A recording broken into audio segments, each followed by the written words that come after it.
Hay un esfuerzo del Estado insuficiente, hemos avanzado apenas 14% y desde el año 19-20 no hemos avanzado más. O sea, hay una meseta donde el MINSA no ha sido agresivo en esa expansión. Y en algo que debemos ser agresivos como país es en digitalizar, porque eso permite transparencia, intercambiar datos y lo demás. Y como tú mencionabas, con la debida seguridad, el país tiene un buen protocolo de manejo de seguridad que controlaría que esa información obviamente no llegue a manos inadecuadas. Esta semana nos preocupamos mucho por el tema de la salud. Hicimos pública una encuesta que trabajamos junto a CPI sobre la salud pública en el Perú y esto es bastante calamitoso. Estamos esta mañana con Fabiola Torres, que es amiga de la casa y además tiene y dirige Salud con Lupa, que es esta organización que se dedica a analizar el sistema de salud público y privado y otras cosas más que también son relevantes para el país. ¿Cómo está, Fabiola? Muy buenos días. Buenos días, Jesús. Gracias por la invitación. Bien, nada, te pasé esta semana la encuesta de Exitosa y CPI sobre salud pública y te pedía algunas reacciones sobre lo que ya es de por sí un tema que no podemos tampoco manejar. Así como la inseguridad, viste que la salud, uno no se puede enfermar porque termina, pues, bueno, perdiendo la vida también, ¿no? En las colas, la falta de medicinas, citas, falta de médicos. Hay todo un problema aquí bastante serio. Nosotros hemos titulado durante la semana, a raíz de la encuesta, que uno de los mayores problemas es que el peruano, más del 50%, no tiene un diagnóstico sobre enfermedades, con lo cual no sabe si está bien o si está mal. Y esto es preocupante porque, claro, tú tendrías que trabajar con prevención, pero si tienes a la mitad de la población sin un diagnóstico sobre aquello que podría tener, entonces poco o nada puedes hacer para que tengas una población sana, ¿no? Entonces, ¿cuál ha sido tu interpretación de lo que nosotros hemos presentado esta semana? Sí, esta encuesta es muy importante porque en realidad es la fotografía de la crisis Exitosa. Y del deterioro que hemos sufrido en cuanto a la atención de salud. Hay un indicador súper importante que es más de la mitad de personas que han sido encuestadas no han encontrado sus medicamentos en los servicios de salud. Hay un alto porcentaje también de personas que dice que no va a los servicios de salud. ¿Y eso qué quiere decir? Que entonces está resolviendo sus necesidades con gasto de bolsillo. Porque el que no tengan un diagnóstico no significa que no necesitan una atención de salud. Y muy probablemente lo están haciendo arruinando sus economías. Porque si el sistema de salud no responde, y que es lo que muchos han comprobado, significa que o tú tienes que gastar ese dinero y con eso afectar la economía de tu hogar o simplemente tener que sufrir consecuencias que a muchas personas con enfermedades crónicas les puede costar la vida. Entonces, esta encuesta nos está reflejando ese deterioro del sistema, porque si bien sabemos los peruanos que tenemos un déficit muy alto en el primer nivel de atención y de hecho más de la mitad de personas consultadas también va a las postas, ¿verdad? Contestaron que eran los servicios a los que más iban. Y allí tenemos más de 8.000 centros de salud con infraestructura mala. Y allí, en el primer nivel de atención, faltan más de 50.000 profesionales de salud, entre médicos, especialistas, trabajadores de salud, de enfermería, técnicos. Está huérfano. No tenemos el suficiente número de personal y de infraestructura.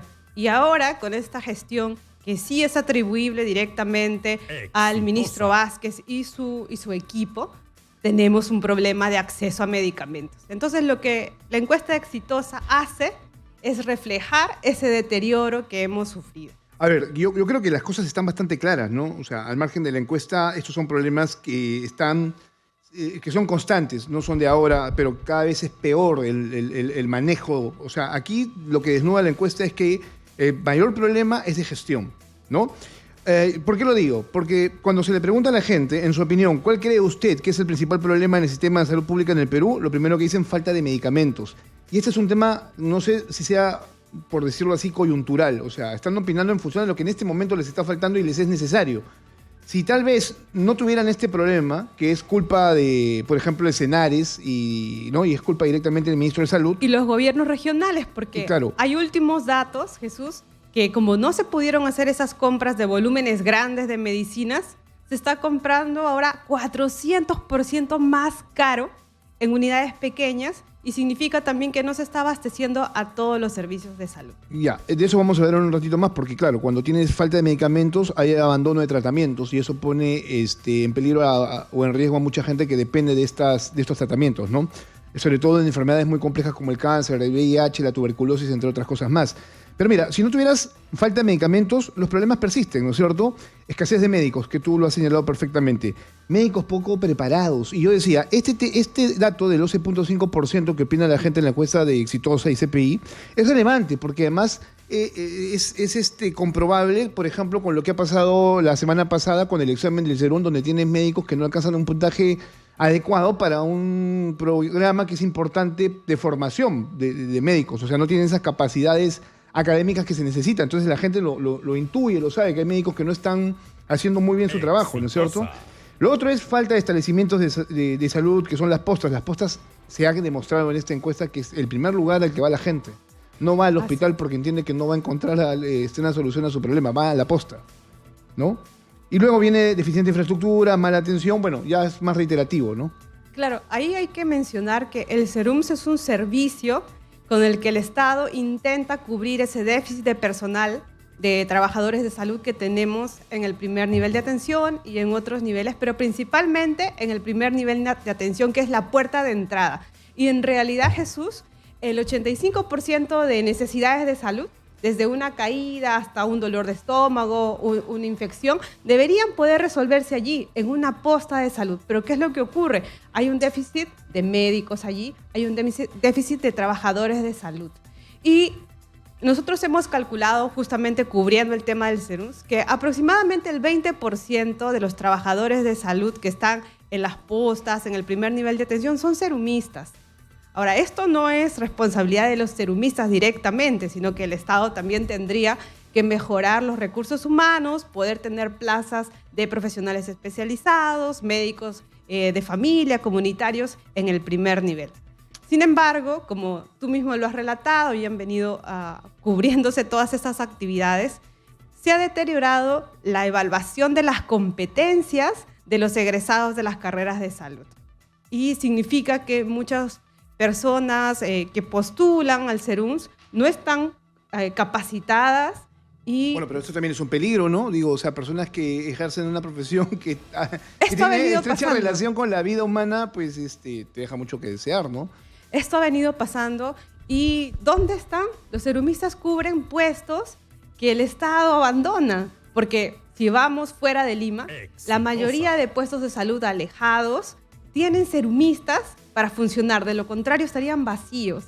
Entonces, hay una gran responsabilidad, sí, en el Ministerio de Salud. Podría haberse mejorado, Jesús, la prueba, el programa, porque ese programa tiene muchas deficiencias. Los serumistas también van corriendo muchos riesgos, porque, por ejemplo, si hay un médico que tiene que ser enviado al Brain y está postulando al Serums, se le paga de acuerdo al nivel de riesgo de muerte, porque hasta las carreteras para acceder a puestos de salud del Estado en el interior del país hacen que sea un trabajo de riesgo. Aquí casi el 90% de los encuestados indica que se atiende en el sector público, tanto en el seguro, con el Seguro Integral de Salud como en el Salud, o sea, ¿no? Y claro, esto también revela que existe todavía este sistema de salud muy diversificado cuando tendría que haber una unidad. Siempre se ha hablado sobre esto, ¿no? De unir el sistema de salud, los hospitales de las Fuerzas Armadas, del Ministerio de Salud, todos en general, para poder tener una mejor atención y capacidad de reacción ante lo que necesita o demanda la población, ¿no? Claro, pero, a ver, yo escuchaba sobre esta pregunta hablar al ministro de Salud, decir que esto es un buen dato, ¿no? Decía porque, claro, o sea, la gente está confiando más en el sector público y no es así. En realidad, es lo único que le queda, porque solamente el 2.5% tiene la posibilidad de acceder a un servicio de salud particular. Y no es que sea del todo barato y bueno, ¿ah? En realidad, algo que podemos decir, Jesús, que el país avanzó, pero ahí se quedó, es en la universalización de la cobertura. todos los peruanos tenemos derecho al SIS y por eso estamos cubiertos en una capa primero básica, todos los peruanos, en el Seguro Integral de Salud. Es nuestro derecho por vivir aquí en el país. Sin embargo, como sabemos, hay luego coberturas de salud de acuerdo a las necesidades de distintas poblaciones. Y la población más pobre, los peruanos que no pueden pagarse un seguro privado, tienen que atenderse en el SIS y gestionan ahí su cobertura de medicamentos, sus atenciones hospitalarias, etc. Y lamentablemente ese grupo de peruanos, los que tienen un salario mínimo probablemente y tienen que atender su salud en el SIS, cuando van a una farmacia, ¿qué pasa? No está actualmente el medicamento, que lo dice también la encuesta, y tienen que hacer un gasto de bolsillo. ¿Y qué significa eso? Actualmente, Jesús, estamos en promedio, un peruano gastando 169 soles en medicinas. Es un gasto de bolsillo alto que para un sueldo o un salario mínimo es como el 10% o 20% de los ingresos. ¿Y qué pasa con eso? Empobreces a una familia porque va a ser un gasto que debería estar cubierto por su seguro. Entonces, esa alegría del ministro de decir que hay más personas cubiertas, en realidad, pues, es falsa. No, pero porque es que él sabe perfectamente cínico, ¿no? que la realidad es otra. Hay que ser cínico. Nosotros todos los días cubrimos dos temas importantes para el país. Al margen de la economía, ¿no? Que tienen que ver con salud y las colas inmensas que hay de gente que busca una atención. Y lo otro es seguridad, de lo que estaba hablando al inicio del programa. O sea, no podemos dejar de lado este tema. O sea, mientras estamos preocupados buscando a Vladimir Cerrón, a nivel tanto policial como político, o sea, la gente se sigue muriendo, o sea, los delincuentes siguen matando gente como moscas. Pero bueno, vamos a lo siguiente. El tema de las citas médicas, que es algo que también a mí me llamó mucho la atención, porque estamos viendo gente buscando una cita todos los días en los hospitales del sector público, ¿no? Aquí yo decía, claro, cuando tú le preguntas a la gente, ¿hace cuánto tiempo fue la última vez que tuvo una cita médica en un centro de salud pública? Hay respuestas variadas, ¿no es cierto?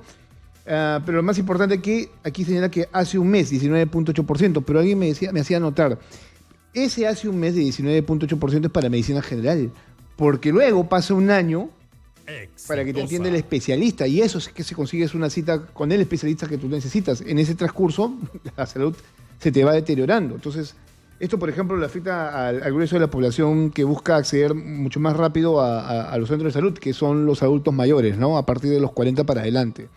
Entonces, el 17.8% hace un año está buscando una cita médica, ¿no? O sea, eso es terrible. O sea, ¿qué país puedes tener, ¿no? Hablando de prevención, cuando o sea, tienes este tipo de problema, ¿no? O sea, ahora, este es el caso de las citas. ¿Cómo quedan, por ejemplo, las operaciones? Claro, hubo una cola larga de personas que necesitaban ser operadas y durante la pandemia se embalsó por la emergencia y ha ido caminando lentamente luego poder ponernos al día de alguna forma en todas las atenciones pendientes. Pero hay algo bien sintomático, Jesús, que por ejemplo actualmente el INEM, que es el Instituto Especializado Central en las que miles de personas se atienden ahí distintos tipos de cáncer, está sufriendo muchos déficits de sus equipos que han postergado atenciones de radioterapia, el resonador magnético no está funcionando. Entonces, los pocos recursos que teníamos o que estamos gestionando en los servicios de salud, se complica el tema de el déficit de equipos, de personal para la atención, ¿no? Bien, mira que esta es una encuesta bastante interesante, es lo que estábamos hablando aquí. ¿En qué tipo de centros de salud pública fue su cita médica, la posta médica? 67.4%, es un porcentaje bastante alto. Siempre se habló, por ejemplo, de fortalecer la primera línea de atención médica luego del COVID, ¿no? Porque ahí se descubrió de que era lo primero que accedía a un poblador, una persona, ¿no? Para encontrar medicinas, un tratamiento rápido para solucionar problemas médicos muy rápidos también, ¿no? Pero esto no se ha hecho tampoco. O sea, ¿qué le falta a las postas médicas para hacer hacer un buen trabajo? Te comentaba allí, el 96% de los establecimientos del primer nivel de atención en salud tienen un deterioro o tienen una precaria infraestructura. Y en ese primer nivel de atención, que hay más de 8.000 establecimientos, faltan 50.000 o más de 50.000 trabajadores de salud, entre médicos, técnicos, personal asistencial. Hay un déficit enorme y yo recuerdo que este gobierno anunció el Plan 1000 de mejorar 1.000 establecimientos del primer nivel de atención. Sin embargo, de eso se rinde poco cuentas y también las personas, como lo refleja la encuesta, están viendo que no hay lo esencial, no hay un personal de salud, no hay medicinas. Entonces se ha avanzado muy poco en atender en el primer nivel. Y si mejoraría, Jesús, el 96% de las necesidades que tenemos, porque muchas personas, esto es la puerta de entrada. Uno va allí por una emergencia, para hacerse un chequeo, por una afección tal vez que va de hacer un diagnóstico mayor para luego ir referenciado a un hospital. Pero no encuentras ese tipo de atención. ¿Y qué pasa? Muchos van a la botica de la esquina y tienen que hacer un gasto de bolsillo. Entonces, el deterioro y la desatención del primer nivel de atención, ¿a quién afecta directamente? A la economía de los peruanos más pobres. Eso es lo que está pasando actualmente. Ok, ese es el problema general, ¿no es cierto?, de fondo que persiste en nuestra salud pública. Quisiera que fuera mejor. Hay en época electoral propuestas justamente de hacerla mucho más estructurada, ¿no?, incluyendo a todos los sistemas de salud que son bastante dispersos, pero no se avanza en ese sentido. Esta semana también se ha conocido una encuesta de Comex Perú, vamos a hablar con ellos más adelante, creo que lo hizo Videnza, si no me equivoco, donde ellos están hablando justamente del incremento del gasto en medicinas, ¿no? O sea, antes de pandemia, es decir, en el 2019 gastábamos entre 136 soles al año por medicamentos y ahora ha habido un incremento del 29%, es decir, que cada peruana gasta 169 soles, ¿no? Ahora, el argumento mayor es el tema de la inflación, pero no tanto así, porque si tuvieras medicinas dadas por el gobierno, o sea, no tendrías por qué tener este gasto, ¿no? Sí, y te cuento un dato, Jesús, que mañana en Salud con Lupa vamos a desarrollar extensamente. Nosotros nos hemos dedicado varios meses a ver la situación de las personas con diabetes en el Perú. Okay. Y el tema de la insulina es grave. Okay, bueno, es grave. Ahí es catastrófico porque son personas que necesitan de por vida tener insulina, una terapia con insulina. Y el gasto es 500 soles mensuales. Sí, a ver, yo por cosas de la vida estoy empezando también a envejecer como todos y entonces tengo que ir al médico y me le he pasado casi todo el mes de agosto en médicos tratando de hacer una evaluación sobre cómo me encuentro físicamente y bueno, muchas cosas me han encontrado. Es más, he parado de hacerme exámenes para no seguir sumando enfermedades. Entonces, a lo que voy es que tengo todavía la suerte de poder pagar un seguro médico que me permite una atención rápida y el otorgamiento de medicina. Sin embargo, todo tiene un costo, ¿no? No deja de tener un costo, así pagues un seguro. Pero claro, yo veo que hay cada vez más personas ingresando a emergencias, ingresando a consultorios por problemas que se podrían haber controlado con anticipación y no tener, por ejemplo, diagnósticos tardíos. Como en mi caso, por ejemplo, yo no sabía que era paciente cardíaco hasta que recién lo he sabido el día de ayer porque no tenía un tratamiento con anticipación, no sabía que mi corazón tenía un engrosamiento y que eso me puede generar un problema mayor más adelante si es que no me empiezo a controlar ya desde ya, tomando pastillas hasta que me muera, ¿cierto? Entonces, yo lo estoy conociendo recién, aparte de otros problemas que también estoy empezando a enfrentar, producto obviamente de la edad, ¿no? O sea, todos deben saber eso, que a determinada edad uno tiene que empezar a hacer controles mucho más periódicos. Y eso lo tendría que comunicar el Estado, pero no lo está haciendo porque no le da la gana tampoco de hacerlo, ¿no? de comunicarlo. Pero entonces la incidencia en enfermedades, por ejemplo, tú hablas de la diabetes. La diabetes es una enfermedad altamente destructiva para el ser humano. Y sobre todo si tienes condiciones. ¿Qué son las condiciones? Si es que tienes en la familia alguien que te puede heredar este tipo de problemas, ¿no es cierto? O los estilos de vida, porque claro, hay dos tipos de diabetes, pero por ejemplo un estilo de vida sedentario, una alimentación deficiente, ¿no? Hace que muchas personas tengan obesidad y riesgo de diabetes. Pero quería mencionar algo también que ha sucedido esta semana y que refleja la situación del sistema de salud y va en consonancia con la encuesta. Es que ¿cómo es posible que en el país mueran bebés por diarrea? una enfermedad totalmente prevenible. Esta semana hemos reportado que en Madre de Dios, en una comunidad nativa, han tenido que ser trasladados bebés al hospital de Puerto Maldonado. Uno murió por diarrea y la otra tuvo que ser asistida en un hospital, porque en la posta de salud de la comunidad, que estamos hablando de Yomibato, que es una comunidad que está dentro del Mano, no había un enfermero y no había la atención necesaria. Entonces... Ahora, un cuadro que tranquilamente podrías haberlo solucionado en cuestión de horas, ¿no? Si tuvieras al personal y los medicamentos y la atención que necesita ese peruano, ¿no?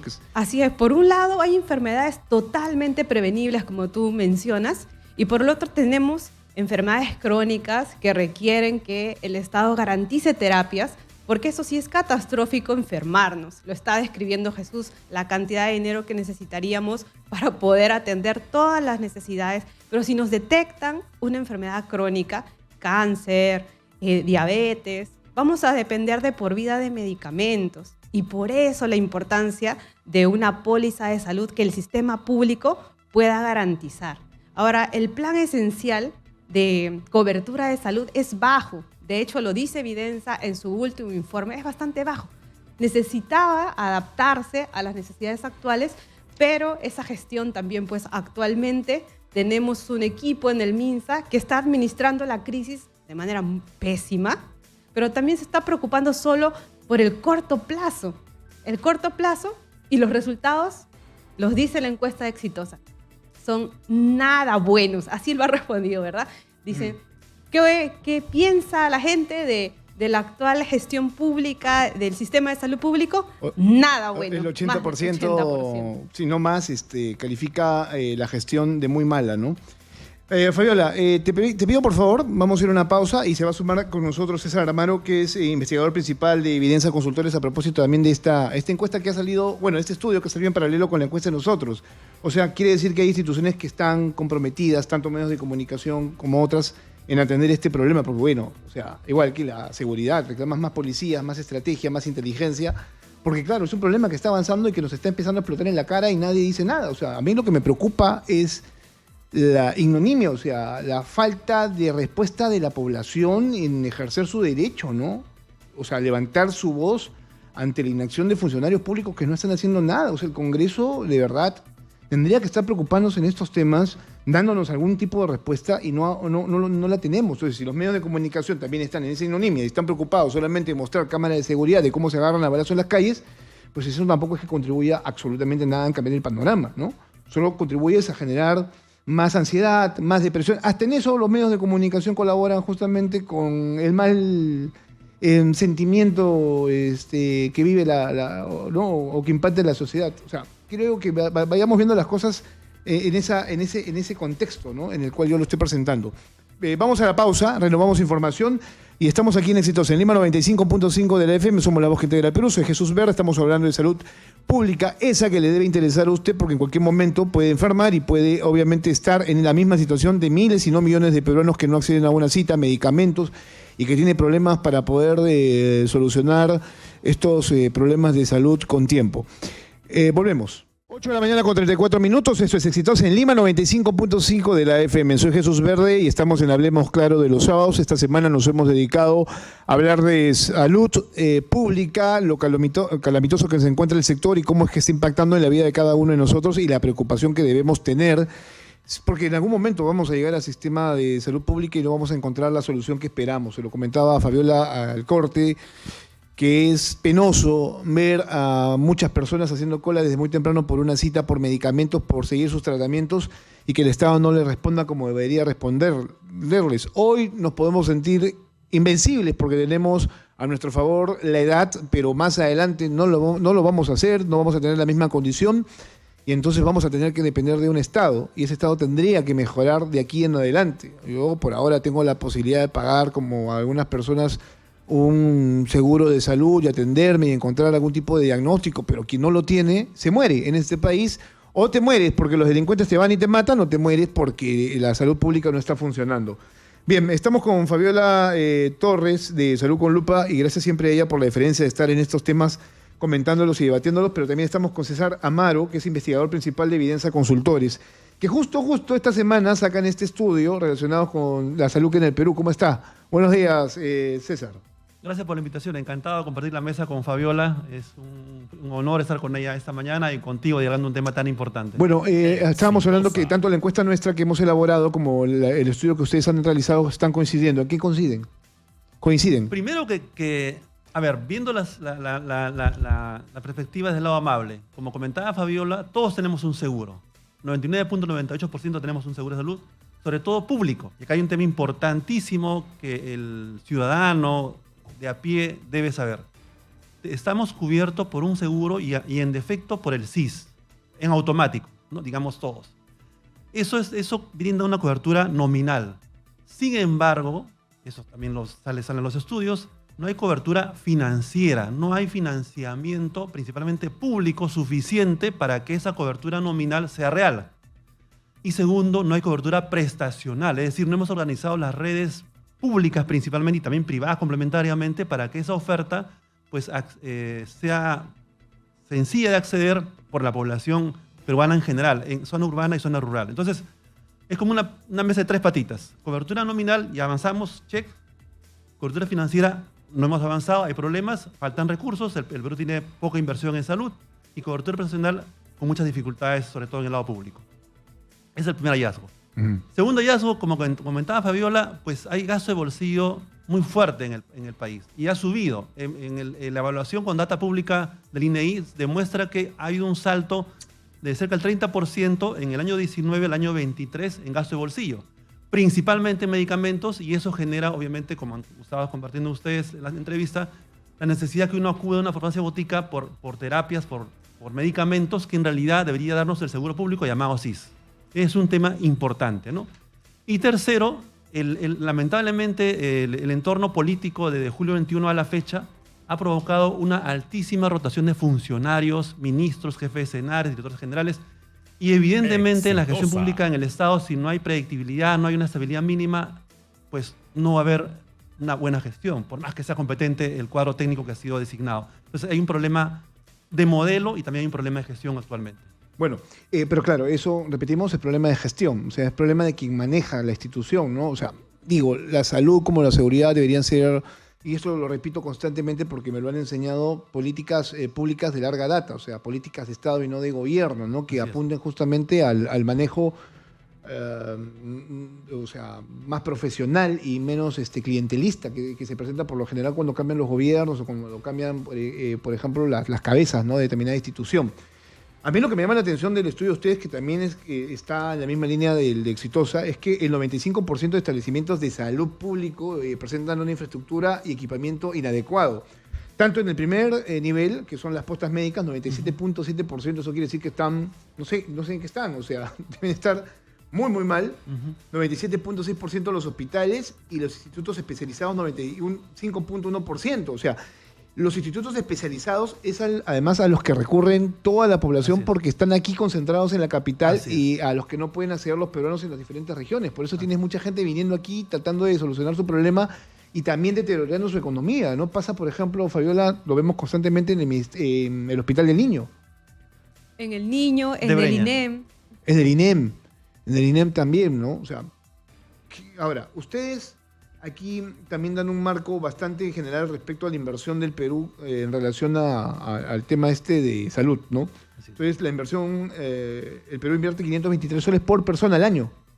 Claro, ¿qué ocurre ahí, Jesús? Un comentario sobre el tema que has mencionado, que es equipamiento. Escuchaba a Fabiola el caso del INEM, que tiene equipos malogrados, ¿no? Lamentablemente. El Perú destina cada año en su presupuesto público rutinario más de 1.000 millones de soles para tecnologías, equipamiento biomédico y relacionados. Es mucho dinero y ojalá sea más inclusive, ¿no? Porque hay una brecha importante de inversión. Y además tenemos hospitales que han ido ingresando como hospitales nuevos en las regiones en los últimos 10 años. Y eso también está bien. Hay un hospital hermoso en Cajamarca, por ejemplo, ya está funcionando buenos años, y en varias regiones también. Sin embargo, hay un problema que los gestores no hemos pensado. Como tú mencionabas, esa carencia de visión de largo plazo hace que uno pues tenga una mirada muy corta. ¿Qué pasa? No hemos previsto en esos modelos el mantenimiento, la operación correcta de esas tecnologías de inversión. Y ahí pasemos a la fase de propuestas. El país tiene experiencias importantes donde podemos hacer asocio público-privado, donde empresas que conocen de gestión y de equipamiento y tecnología y seguridad y soporte, pues pueden dar ese servicio. Hay un hospital emblemático, y te invito a que lo visiten los hombres de prensa, ¿no? El Niño de San Borja. Funciona como un reloj. Es un lugar limpio, seguro, con soporte logístico, soporte, digamos, en procedimientos médicos, y los médicos se dedican a su labor misional, a cuidar a los pequeños. ¿Qué significa eso? Que ese modelo funciona. La pregunta es, ¿por qué no cuidamos el dinero público bajo esa perspectiva en la oferta hospitalaria que es tan complicada? Y no tenemos la noticia de todos los días, que es el tomógrafo, el ecógrafo, el mamógrafo, y el peruano de a pie, el que tiene menos recursos, no accede a esa oferta especializada que de bolsillo es muy cara. Ok, esta es una pregunta para los dos que me parece interesante, porque yo revisaba cifras del INEI, periódicamente está sacando bastante data sobre cómo nos encontramos en diferentes sectores, ¿no? Y es preocupante, hablando justamente de la mirada a largo plazo.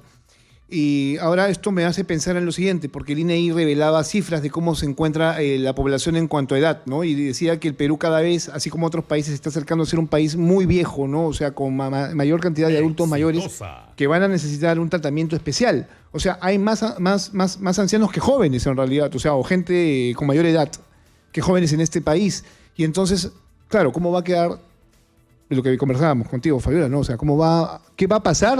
¿O qué tendría que pasar para poder contener seguramente la necesidad de esta población que va a requerir mejor salud? Bueno, creo que voy a hacer algunos apuntes, pero César aquí puede tener muchos más datos. Efectivamente, somos una población que envejece y a medida que envejece, el sistema de salud tiene que ser financieramente sostenible para ciertas enfermedades crónicas que vamos a tener que cubrir, ¿no? Que el Estado va a tener que responder. Sin embargo, estamos haciendo poco trabajo de prevención de enfermedades y en el control de enfermedades, sobre todo crónicas, algunas que se han disparado. Te mencionaba la epidemia de diabetes porque es preocupante. Es una enfermedad que no tenía mucha cobertura en el país, pero la tasa de personas que tienen diabetes cada vez es más grande. Y eso significa que a medida que tenemos más población así, el Estado tiene que sostener o tener un presupuesto público para atender las terapias de enfermedades crónicas como la diabetes, por ejemplo. Entonces, ahí hay una planificación que creo no se está haciendo con una proyección de una población que envejece. ¿Qué tipo de necesidades de salud va a tener esa población? Por un lado el CIS, pero como también tenemos un sistema bastante fragmentado, es salud, ¿no? Que cubre también la carga de enfermedades crónicas y de personas adultas mayores importante. Ahora, ¿qué tipo de soluciones, César, probablemente hayas solo para contar un dato, pero acá ya lo tengo más preciso por parte del INEI. O sea, lo que se ha reportado este año es que tenemos 4.598.000 personas de 60 a más años. Y este número va a incrementarse. O sea, en el corto plazo, o sea, en 15 años, nosotros vamos a pasar a ser adultos mayores. Y yo este año. Bueno, eso a mí me preocupa, que es el 13.6% de la población. ¿Qué ocurre, Jesús?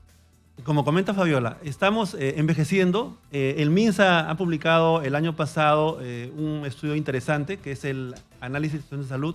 Es una publicación importante donde define de qué nos enfermamos y el reto que se enfrenta el país al respecto.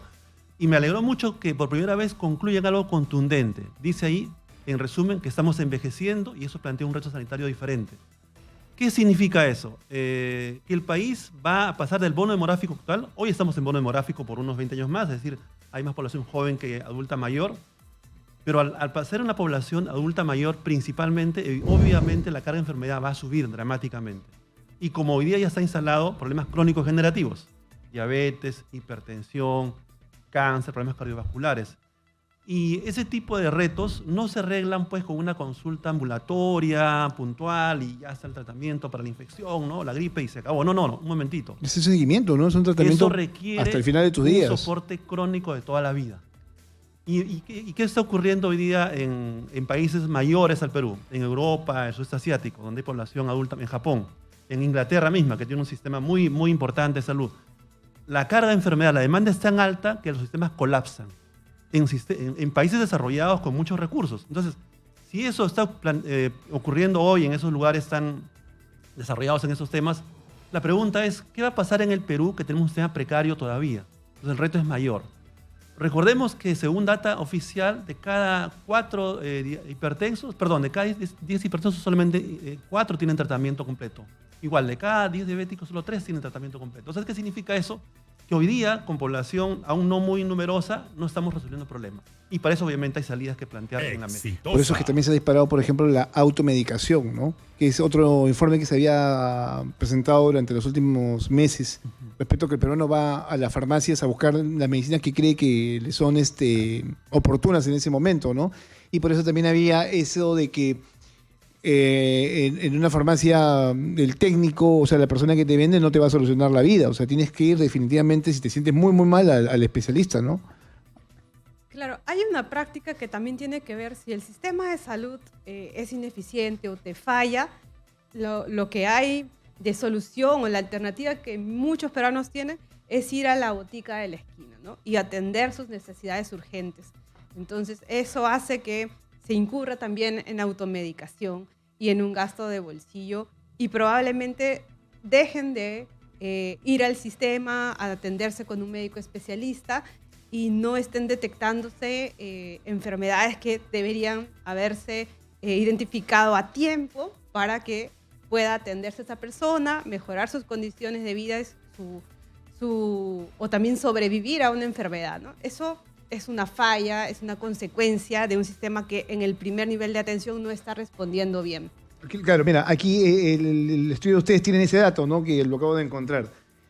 Ha subido además, del 2019 al 2023, por ejemplo, el 46% se busca una atención rápida en una farmacia. Así es. Luego el 31% en el MINSA, ¿no? En el privado el 13%, salud 11% y bueno, el resto donde pueda, ¿no? Pero, o sea, la farmacia sigue siendo, o sea, al igual que la posta, lugares de primera respuesta para la gente, ¿no? ¿Qué ocurre, Jesús, en ese punto? Como comentaba Fabiola, es el lugar más accesible, está más a la mano y el peruano valora mucho por nuestra cultura informal y de sobrevivencia la atención oportuna y rápida. Entonces uno, entre comillas, busca salidas rápidas. Y eso hoy día puede ser un riesgo, como bien se ha señalado acá, pero también es una oportunidad. Entonces, ¿cómo convertimos a la farmacia en un lugar de salud vinculado a la red de servicios donde uno accede a esas terapias?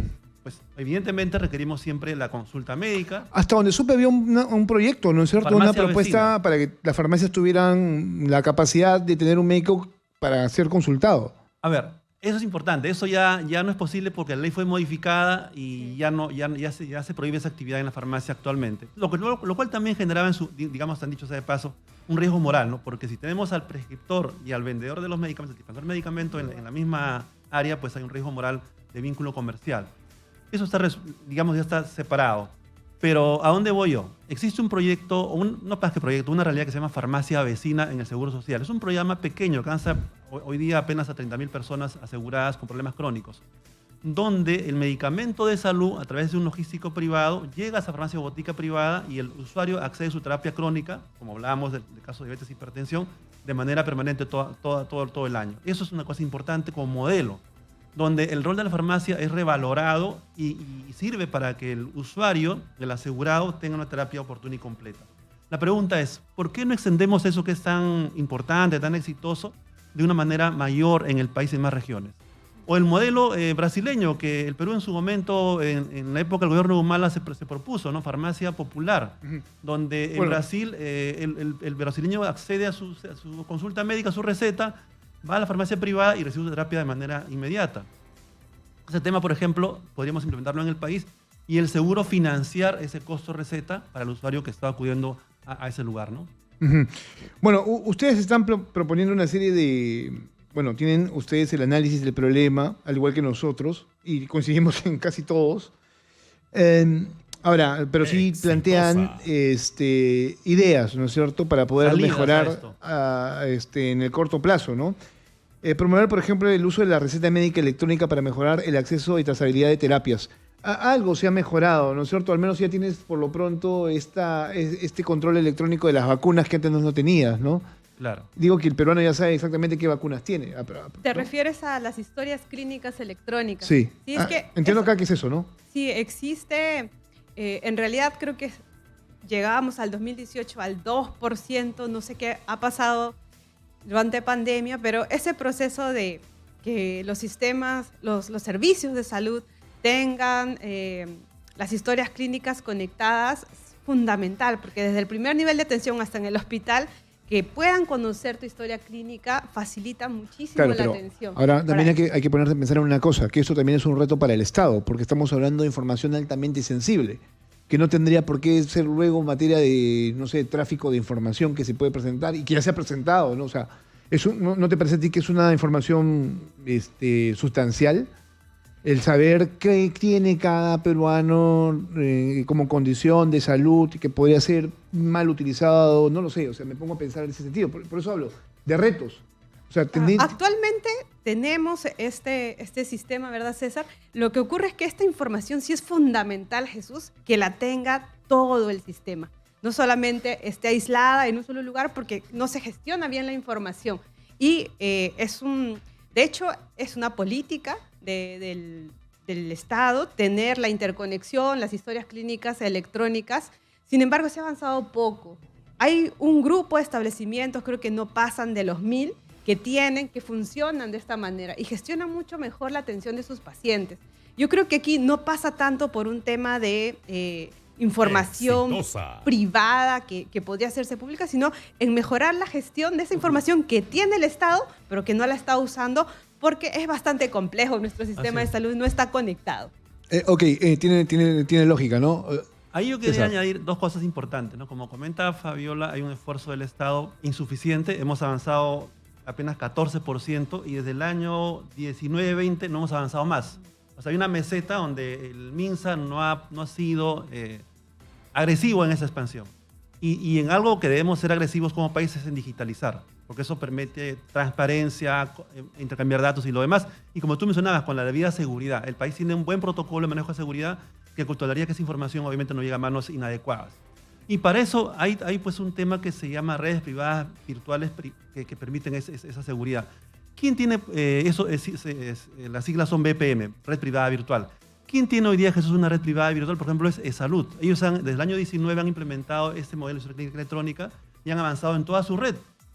La pregunta es ¿por qué el MINSA y las regiones no hacen lo mismo?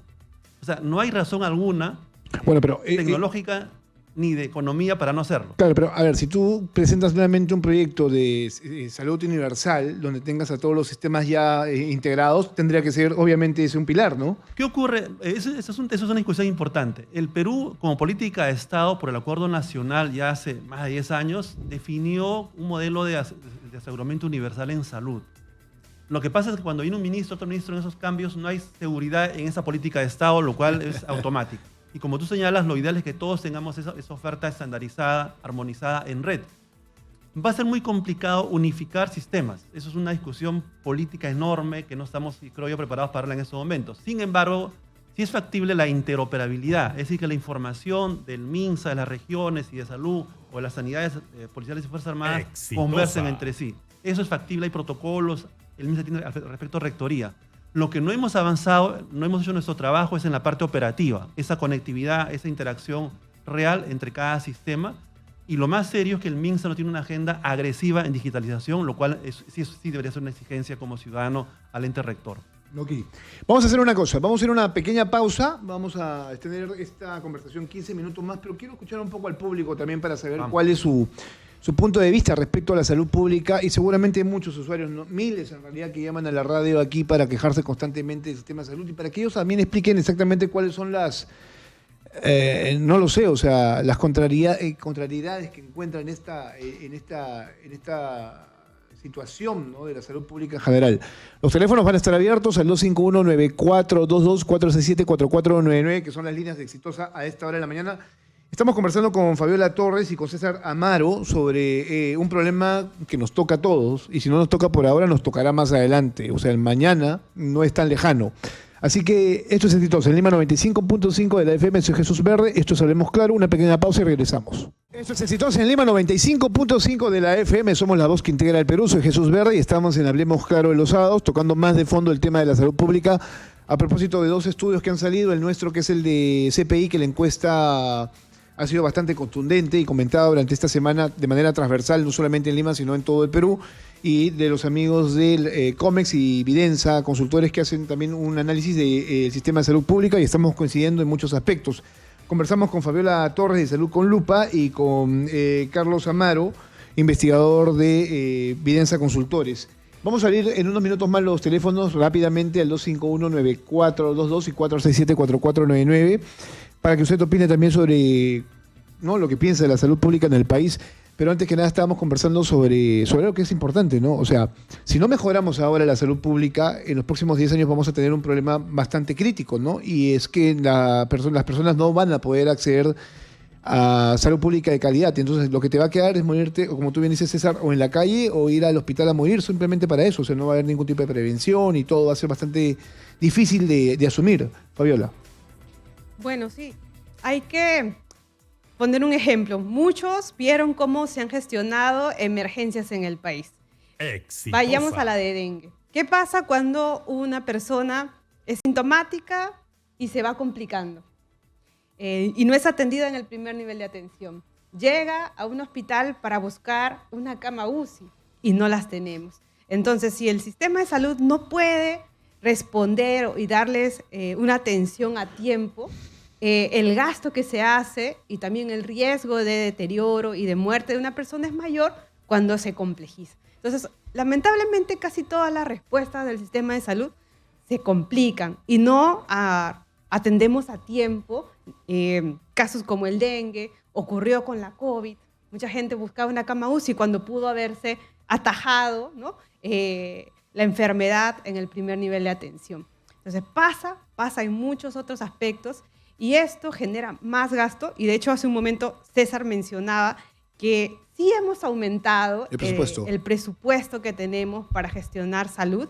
Sin embargo, la administración de ese presupuesto es bastante complicada y deficiente. Si vamos a ver incluso a nivel nacional, en gobiernos regionales vamos viendo cómo se ha ejecutado el gasto en salud. En algunos casos no se ha ejecutado, ¿no? Se devuelve al Estado y se dejan pasar oportunidades y se descontinúan políticas de salud. Bueno, en el caso, de acuerdo completamente con Fabiola en el planteamiento, yo creo que tenemos que ir también a proponer salidas. O sea, el diagnóstico está clarísimo, hay un tema de gestión, hay un tema de recursos, vayamos a las salidas. Un primer aspecto quizás sea que nuestra política de aseguramiento sea fortalecida y que el Seguro Integral de Salud sea un verdadero seguro, con autonomía, con fondos, con recursos y con una buena gestión. Igual en el caso del Seguro Social, con roles claros. El peruano es, entre comillas, muy hábil. Salud tiene una alta presencia de ancianos, no porque hayan sido asegurados formales en un modelo contributivo, sino porque han entrado por la ventana, por la habilidad peruana, entre comillas, de ser asegurados, porque saben que ahí hay una cobertura mayor. Y eso es real, lamentablemente. Entonces, ¿qué cosa genera este tipo de prácticas? Colapso de los sistemas de financiamiento y obviamente empobrecimiento de la atención. Claro, porque los sistemas tienen un presupuesto límite y tienen que, pues obviamente, usar, tienen un número que va más allá de ese límite. Hace un esfuerzo mayor porque, como hemos señalado ya, una persona adulta mayor tiene una demanda más grande y más compleja. De eso vamos a conversar en unos minutos más para que el público lo entienda cuál es el real problema y por qué estamos preocupados de que esto cambie. Vamos a recibir llamadas a esta hora. Hola, buenos días. Hola, Jesús Verde, buenos días. Gracias a Fabiola, gracias también a tu otro invitado. Te saluda Luigi Peso de Pucallpa. Y yo pienso que el sistema de salud está en SOS hace mucho tiempo y sobre todo los sistemas de atenciones deben de ir mejorando porque han colapsado. En Italia hay ejemplos donde la salud, el médico llega a tu casa, la medicina llega a tu casa. Los sistemas de atenciones de salud no son como los del Perú, tanto en el CIS como en el MINSA, que tiene que demorar la cita para un cierto tipo de especialidad. 1 mes, 2 meses, el paciente llega mucho más grave y con un sistema de estado de salud complejo. Frente a eso, el presupuesto que asigna el Estado tal vez es insuficiente. Son 241.000 millones de soles que se ha previsto en el Congreso de la República para el año fiscal en temas del sector público, y dentro de ello el tema del sector salud parece ser que no alcanza a poder distribuir su presupuesto como debe ser. Hay falencias, incompetencia, incapacidad de funcionarios que no pueden comprar medicina, las infraestructuras hospitalarias se construyen y quedan paralizadas. La parte de equipo profesional en algunos casos no están preparados para atender a una demanda de una innovación hospitalaria. En Ucayali, por ejemplo, tenemos un mega hospital que está siendo construido, que espera ya más de 8 años, que llega a un presupuesto de 500 millones, de lo que inicialmente era 340 y tantos millones. Y no se puede utilizar, destrabar la cuestión pública para las contrataciones, el avance de las obras. Y el sistema de salud de citas debe mejorar de manera urgente. Eso es mi opinión. Bien, caballero, muchas gracias. Bastante informado el señor respecto a lo que está pasando con la salud pública en el país, la tiene bastante clara. Una llamada, buenos días. Hola. ¿Cómo está, Mira, caballero? de acuerdo a mi opinión, es que Salud y el Ministerio de Salud está podrido, ¿ya? Está lleno de corruptos, así como los que están hablando diciendo que el presupuesto está mal hecho. ¿Por qué no hablan de los médicos que tienen consultorios privados y se llenan de plata? De las enfermeras que maltratan a los pacientes. Solamente para pedir aumento hacen sus huelgas disfrazados de bienestar para el paciente. Y eso es mentira y lo sabe todo el mundo. Está podrido el Ministerio de Salud y de Salud.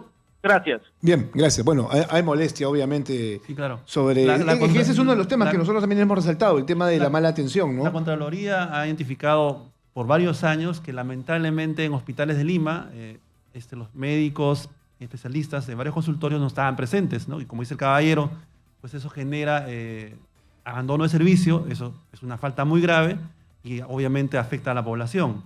¿Por qué? Porque tiene una práctica privada simultánea. Entonces la pregunta es, ¿qué hacemos ante ese escenario? ¿No? Porque es correcto, o sea, el trabajador tiene derechos laborales que hay que respetar y hay que promover, pero también tiene deberes. Entonces, ese equilibrio justo entre derecho y deber del sector público tiene que ser controlado de una manera Claro, apropiada. pero a ver, si un médico no cumple con su horario, eso no está bien, o sea, Claro. amerita una sanción, porque para eso le está pagando el Estado, ¿no? Pero eso a la vez requiere un monitoreo digital. Ujú. Cuando hablamos, por ejemplo, de historia clínica electrónica, y Fabián lo mencionaba, pues si uno tiene ya un vínculo en línea a la labor del médico, del enfermero, del nutricionista, del trabajador de salud en general, pues eso obliga a una presencia efectiva online.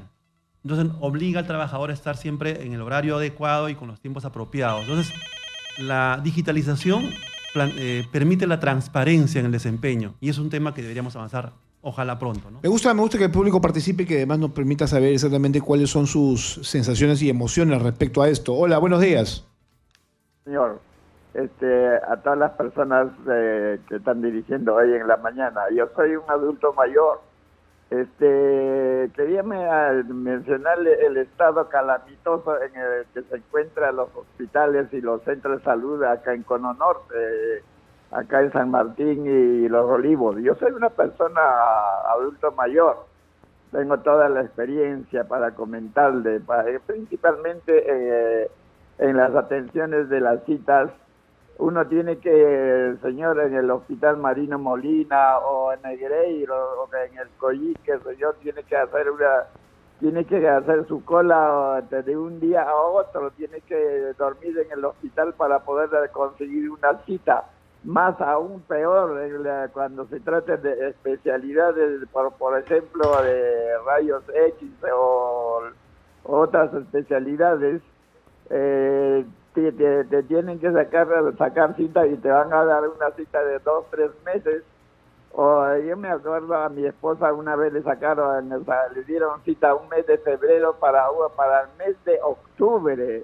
Eso era algo increíble, la desesperación de la gente. Muchos de ellos fallecen en el proceso con esas enfermedades que nunca llegan a tener una cita, porque en realidad el seguro y el MINSA están en el estado calamitoso.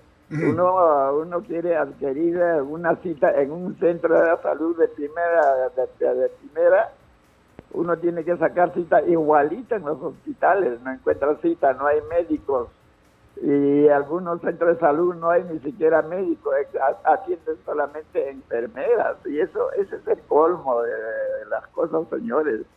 Es una cuestión que deberían declarar en emergencia el proceso de salud. Eso es acá en Lima, señores, en San Martín, acá en Los Olivos. Bien, caballero, muchas gracias por su participación. A mí lo que me llama la atención, Fabiola y César, sobre esto que ha comentado el señor, es que prácticamente algunos adultos mayores tienen que hacer tours por diferentes hospitales buscando citas. Se han mencionado 3 en el Cono Norte. Imagino que el señor debe haber ido a múltiples hospitales para tratar de atender a su esposa. O sea, esto también se da. Así es, y ese descontento que expresa el señor, que es un adulto mayor, y esa sensación que tiene que el personal es indolente, es pues la consecuencia de lo mal administrado que está el servicio de salud y el sistema en general. Y aquí hay dos cosas, ¿no? Por un lado, si bien hay un déficit muy grande, por otro también creo que hay que mejorar muchísimo en el trato.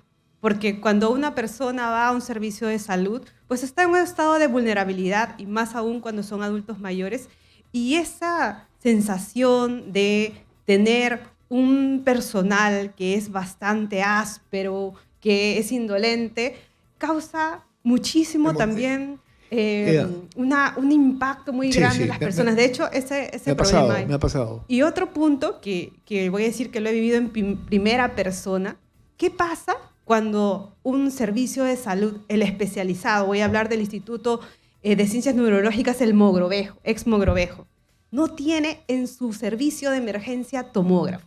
Es el colmo, es lo más irónico del mundo. ¿Cómo van a tratar temas de cerebro, temas neurológicos sin tomógrafo? Entonces, si alguien lo comprueba, yo he llevado a mi madre de emergencia en su debido momento a emergencias y he tenido que ir corriendo a la avenida Grau a sacarle una tomografía y regresar a mostrársela al personal. Esa sensación de impotencia, de frustración, es lo que me ha hecho recordar el señor que llamó. Pero lo que tú también estás contando es lamentablemente un fenómeno que se da, que frente a un hospital público tienes clínicas pequeñas privadas donde están los tomógrafos, donde están los rayos X. Funcionan. O sea, ese es un negocio de la salud. Lo menciono con el tomógrafo. Perverso, ¿no? Y se han comprado este año tomógrafos a Siemens. Lamentablemente no se han instalado a tiempo. Hemos investigado nosotros los mamógrafos también.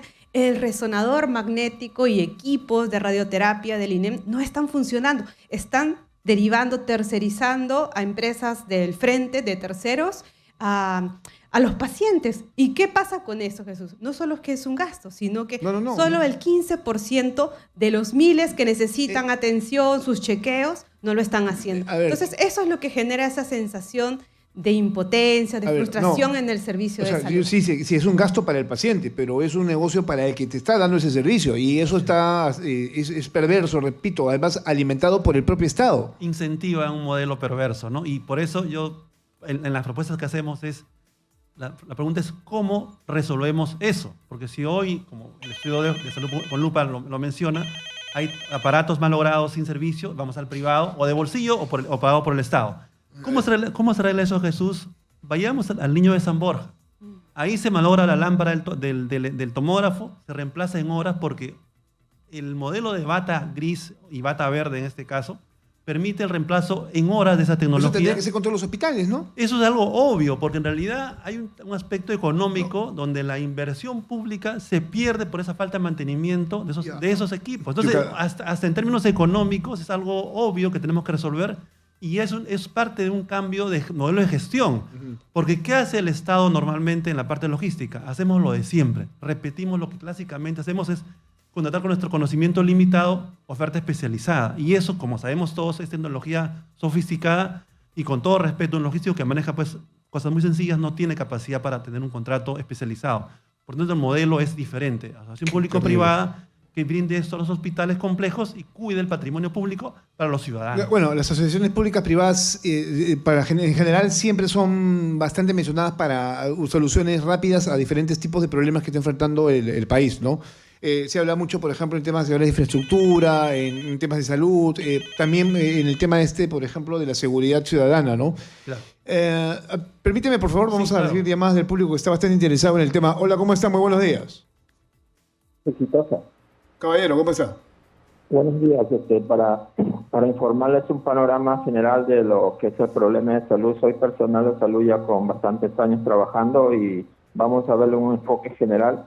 Mira, cuando trabajaba en un puesto de salud, mayormente hay un técnico y un enfermero nomás. Entonces, la población ahí, cuando se pone grave, tiene que ir a un hospital y muchas veces está 6 horas, 4 horas de distancia. Y a veces en el hospital no está el especialista. Entonces, como dicen que hay que solucionarlo en el primer nivel de atención, a veces no cuentan con los medicamentos que los maneja el médico, porque solamente hay un técnico, una enfermera, y las enfermedades crónicas como el VIH-Sida, el cáncer, la tuberculosis, la diabetes y la hipertensión tienen que ser manejo especializado, y a veces todo eso se da en un hospital. Entonces hay que hacerle una referencia, la cita demora 1 mes, 2 meses. Entonces el tema es bien complicado. Eso es en el MINSA.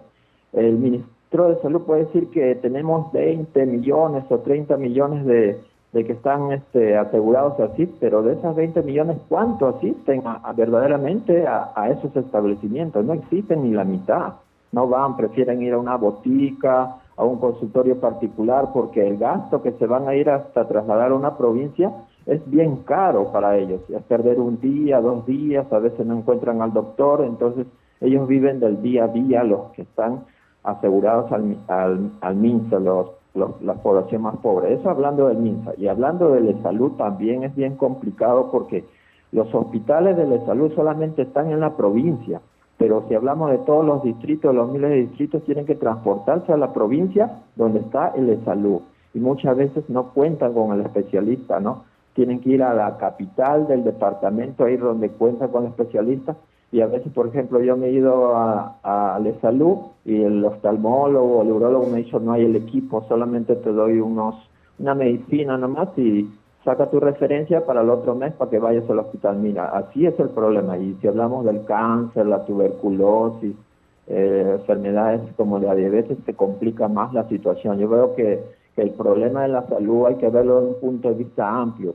Y hablando con el personal médico, no se van muchas veces a la selva, a la provincia donde he trabajado lejos, no se van, porque ellos mismos me dicen: mira, si a mí me pagan en Lima 5.000, acá me están pagando en la selva, en Yurimaguas o por el Alto Tuntús, en Amazonas, me están pagando la misma cantidad, mejor me quedo en Lima, dicen. O sea, esa es la realidad, y por eso es que en esas zonas de la selva, de la sierra, los lugares, no hay el personal de salud, porque el personal de salud también busca su remuneración por el traslado, los pasajes, la comida, la estadía. Entonces ellos se centralizan. Todo el aparato del personal de salud está centralizado solamente en la costa, y en Lima mucho más.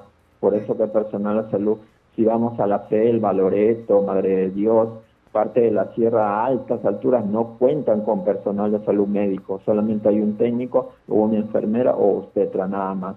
Entonces eso problema hay que verlo desde un punto de vista amplio, ¿no? Bueno, gracias. Me gustan las participaciones del público, que está siendo bastante criterioso respecto a lo que está pasando con un sistema que nos toca a todos, sobre todo este último, ¿no? Que tiene pleno conocimiento de lo que sucede. Este tema, ¿no? Yo voy sacando algunas conclusiones respecto a lo que pasa. En principio es tiempo que se pierde, es dinero que se pierde. Y esto, obviamente, tendría, digamos, una solución si hubiera una mejor gestión, como ya lo hemos venido conversando desde un primer momento, ¿no? Que es el principal problema que se encuentra cuando se hacen estudios como nuestra encuesta, o el estudio de evidencia, ¿no? ¿Por qué es que las citas médicas tienen esta complejidad de ser atendidas con la rapidez que uno quisiera? O sea, ¿por qué en febrero y terminas teniendo una cita en octubre? Hay un problema de fondo, Jesús, y es que escuchaba a Fabiola, ahora que venía en el carro, en la entrevista, ¿no? Ella decía: hay más de 8.000 prestadores públicos, ¿no? Pero de esos 8.000, más de la mitad son de categoría 1-1. ¿Qué significa eso? Que no tienen médico. Pues hay una red amplia, pública en el país, pero sin capacidad resolutiva. Entonces, ante ese escenario, el MINSA, de manera apropiada, ha planteado hace buenos años ya algo que se llama redes integradas de salud. Es decir, la posibilidad de actuar en red, como comentaban uno de los oyentes. Hoy dice: en Italia hay médico comunitario que va a las familias, a las casas. Ese modelo es un modelo complejo, pero es un modelo necesario. ¿Qué significa eso? Que tenemos que lograr una oferta más comunitaria, más cercana a la ciudadanía, que supere ese tema del atolladero que está mencionando el oyente, ¿no?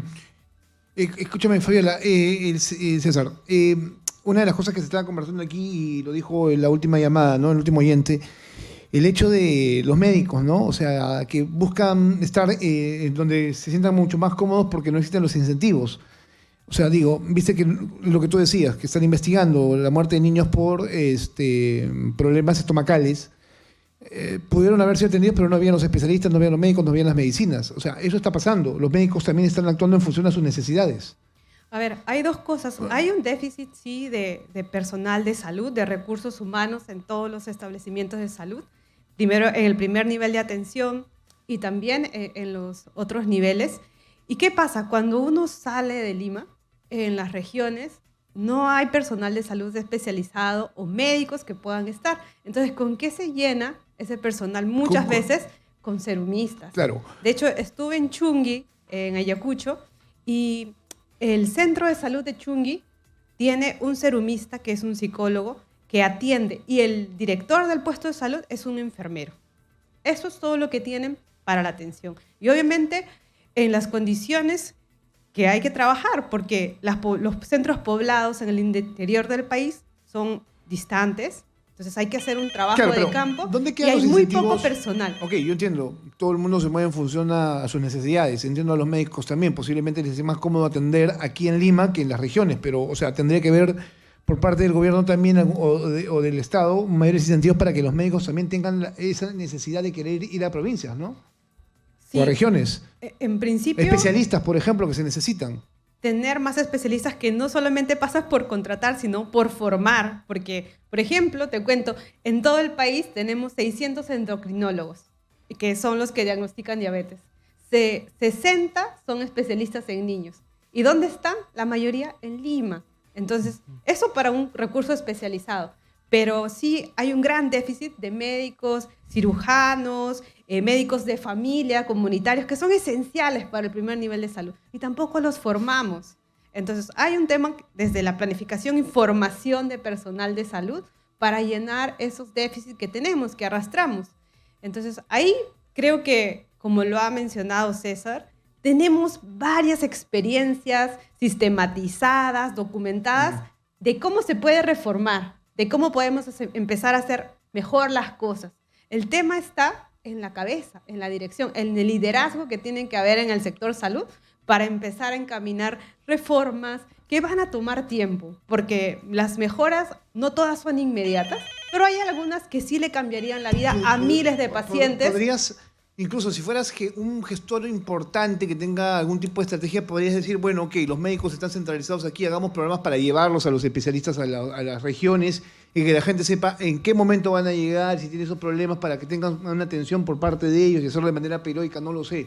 Hay formas de llevar la salud al país, ¿no es cierto? Hay todo un tema que también, bueno, lamentablemente la coyuntura pues nos ha descuidado esa agenda, la agenda de fondo, ¿no? Que es, por ejemplo, la política de recursos humanos.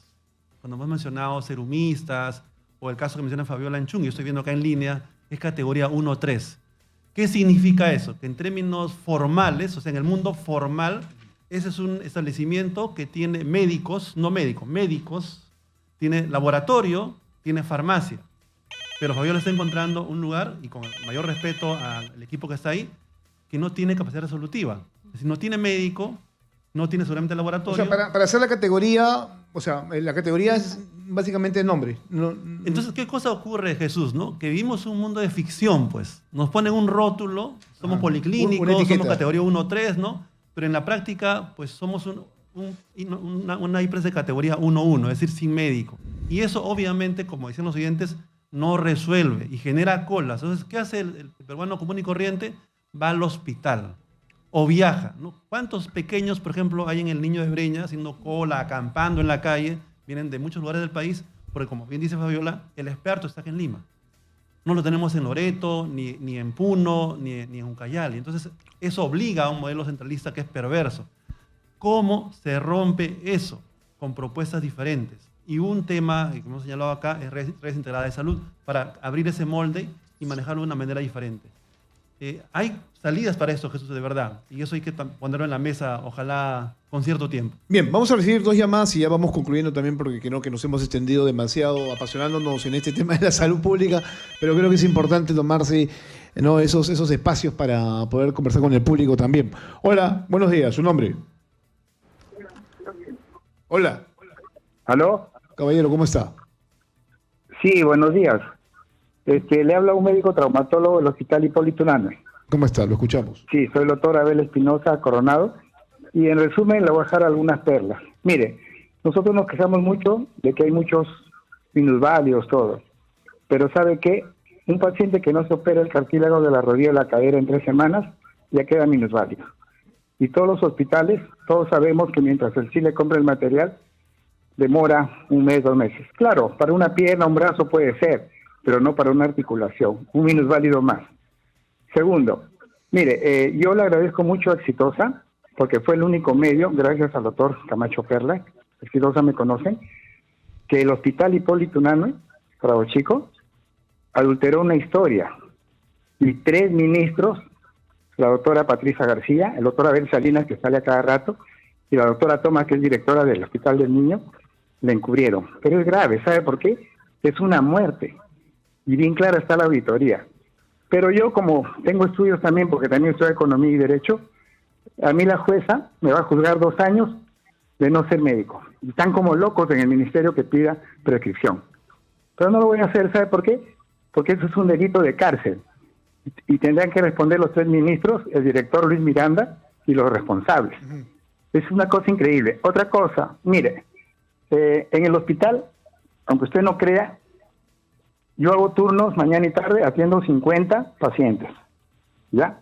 Inclusive el mismo hospital en gestión anterior me obligara a que atendiera menos. ¿Se da cuenta? O sea, hay una hipocresía tremenda en el mismo ministerio, ¿ya? ¿Por qué? Porque todos los que trabajan ahí o son familia o algo, porque no me entiendo cómo una paciente puede morir, adulteran la historia y que 3 se encubran. Señor Jesús Verde, yo le hago conocimiento de esto porque esto ya empieza. Ya tengo mis abogados, todo. En resumen, el Hospital Hipólito Unanue adulteró una historia y 3 ministros la encubrieron. Pero lo que fue de que pasó al Poder Judicial con documentos adulterados. Bien, eso se tiene que investigar y dilucidar en el tiempo. Solamente permítame hacerle una pregunta, doctor, ya que usted señala de que atiende 50 pacientes al día. 150. ¿150? ¿Se le puede dar a 150 personas un diagnóstico, digamos, correcto? O sea, quiero tratar de entender si con ese número tan grande de personas o de pacientes uno puede, como doctor, o sea, atenderlos de manera adecuada y hacer ese seguimiento. ¿Se fue el doctor? No, acá estoy. Sí. Mire, no, les explico lo siguiente. Yo hago turno mañana y tarde. Ya, entonces es tanta la demanda y los médicos solamente tenemos derecho a atender 32. ¿Ya? Yo atiendo 50. En la gestión anterior me llamaron la atención porque debía atender menos. Y claro, el jefe dijo, ¿acaso hay algún documento que he escrito? ¿Se da cuenta la doble moral que hay en el ministerio? Sí, pero la pregunta va si se puede atender correctamente con ese número de pacientes, o sea, darles un diagnóstico adecuado. Claro, lo que hago es ya no salgo a almorzar, llevo mi almuerzo y me quedo 1 hora más en el hospital. Bueno, gracias por eso, doctor. De cierta manera, tiene un tema legal que atender, pero lo otro también es un tema de compromiso. Ahora, se puede, atender con la calidad que requiere un paciente, o sea, ese tamaño importante de personas que llegan a su consultorio. O sea, él no me lo ha dicho correctamente, no sé claramente, pero a mí me quedan las dudas, ¿no? Bueno, él ha tocado 3 temas, yo voy a comentar solamente sobre... ¿Cuánto tiempo se demorará por paciente? Porque por lo general son 30 minutos, 40 minutos, claro, ¿no? El especialista, como el caso del doctor, es un tiempo mayor, ¿no? Digamos que, si no recuerdo mal, son 3 por hora, ¿no? El médico general es creo que 4 por hora. Pero, como bien señalas, hay necesidad pues, de darle un tiempo para cada paciente en su consulta. Lo que él está intentando decirnos es que con esfuerzo se puede dar una cobertura mayor en la atención. Y tocó un primer tema que me parece importante destacarlo. Él señalaba que llega un paciente que requiere una cirugía por un traumatólogo, es decir, alguien que requiere pues dispositivos médicos, tornillos, placas, ¿no? Etcétera, que son de la especialidad, que en la operación se necesitan para que esa fractura sea resuelta. Si eso no se arregla en un tiempo corto, pues se forma un callo y, como bien señalaba él, se complica todo.